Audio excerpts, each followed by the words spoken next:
Enzorecto, kalaban ang katiwalian at kasinungalingan, kakampi sa katotohanan at kabutihan. Time that I was interpolating Gina Acosta, I have this feeling already that the certification of the Philippine Statistics Authority will render negative result, because you will remember that during the previous press cons of Young Guns, to be particular, they made the pledge of 1 million pesos if this Mary Grace Patos will come out to the open, no? But after a few days, at inabot pa nga ng PSA certification, there was no Mary Grace Patos who showed up. So I have that feeling already na wala talagang Mary Grace Patos, and this certification only proves na talagang fictitious ang personality ni Mary Grace Patos, and it gives more question to the utilization fund. Understand din namin on the 4,000 crucial fund, how many names actually appear in the database? Well, ang maliwanag po is the misuse of public funds. And from my personal standpoint, no, if we will be anchoring the complaint instead on betrayal of public trust, this is all encompassing already. The demeanor, the pronouncements, the misuse of public fund, the falsified document.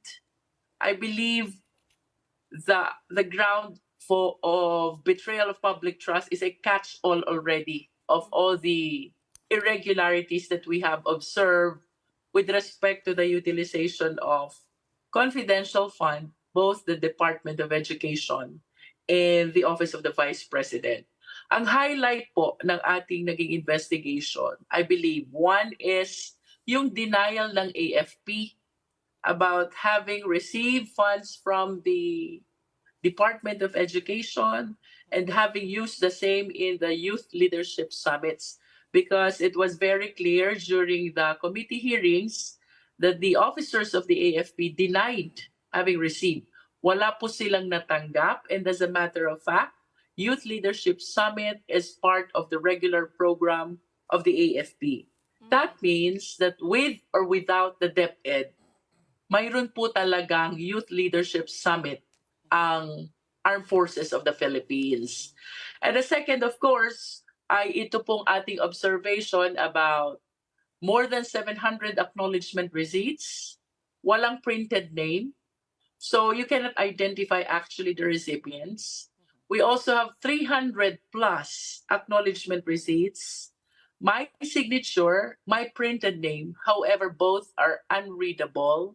And then there are receipts which were doubly used, meaning nag-appear siya sa confidential fund ng OVP, at the same time nag-appear din siya sa confidential na fund ng DepEd, no?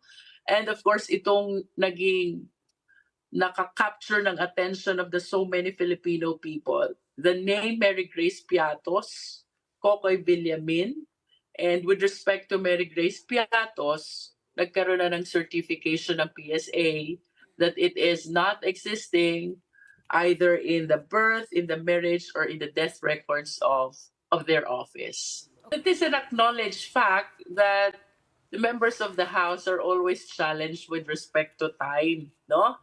Kasi ang trabaho po ng mga members ng House ay hindi lang po sa Kongreso. We have an equally important job in our respective districts, no?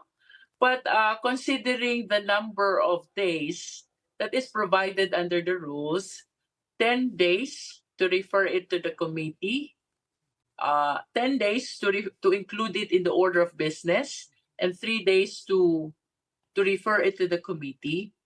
Kung gustuhin, I believe kaya amid all the challenges, no? At syempre po, if the leadership or the committee decides to take up of this impeachment complaint in spite of the limitations of time and the other activities confronting the members of the House. Ang alam ko naman po, ang ating mga congressmen are always ready to assume their task as members of the 19th Congress of the Philippines, no? Is this But this- you were correct kanina when you said that if it will be done after a year, magkakaroon po tayo ng we will be suffering from the limitation provided under the law that there should be one impeachment complaint against one person only per year. This is our constitutional duty to really accept and take up the impeachment complaints, no? We respect the opinion of the president. He rejects the filing of the idea of filing an impeachment complaint because according to him, hindi ito nakakatulong sa sambayan ng Pilipino. We respect that. Kaya lang we cannot stop or bar anyone from filing impeachment complaints. Kamukha po nitong sa Akbayan, as represented by former Senator Laila de Lima, and you were saying also na magkakaroon din ang Makabayan, although I haven't heard of that, no? We cannot stop them from actually filing this complaint. And for us, Congress, it is our constitutional duty to take it up, no? Ang hindi ko lang po maklaro ngayon ay given the number of session days, ay what will be the position of the leadership and the Committee on Justice because we haven't met yet kung paano ba namin i-manage itong filing ng impeachment complaint considering the seeming limited time that is remaining already po dito sa impeachment complaint. And tomorrow, we will hear from the Committee on Justice kung mayroon na bang naging guidance kasi of course the Committee on Justice is represented by our chairman, Congresswoman Juliet Ferrer. I am not aware really kung nagkaroon na ba ng guidance sa kanya yung leadership, she being the chairwoman of the Committee on Justice, but we will be able to know tomorrow during the hearing of the Committee on Justice if the impeachment complaint will be